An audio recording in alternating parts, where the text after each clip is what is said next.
Bonjour, aujourd'hui je vais poser la question de pourquoi il faut toujours associer nombre et unité.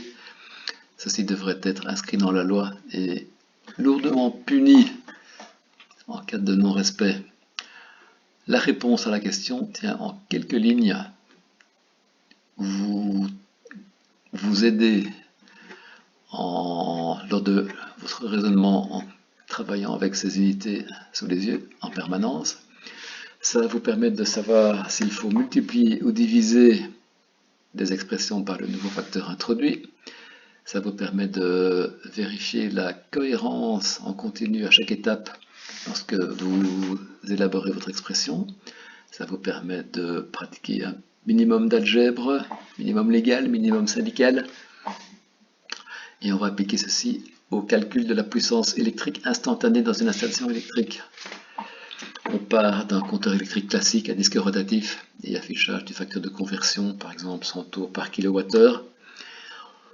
On a pris la peine de chronométrer un tour de disque, ce qui suffit généralement même à avoir une très bonne idée de la puissance consommée ou produite. La méthode algébrique, elle, demande simplement de travailler avec un produit de deux facteurs. Conventionnellement, je mets à gauche les valeurs numériques et dans le terme de droite les symboles d'unité. Si vous ne disposez pas d'un symbole ou que vous hésitez quant à l'unité, n'hésitez pas à en créer vous-même. Par exemple ici, je vais appeler grand R un tour de disque. Le coefficient numérique du constructeur exprimé algébriquement est ceci, grand N, nombre de tours, R par kilowattheure, qu'on insérera en bonne place dans l'expression. Donc, la vitesse de rotation, n secondes pour un tour.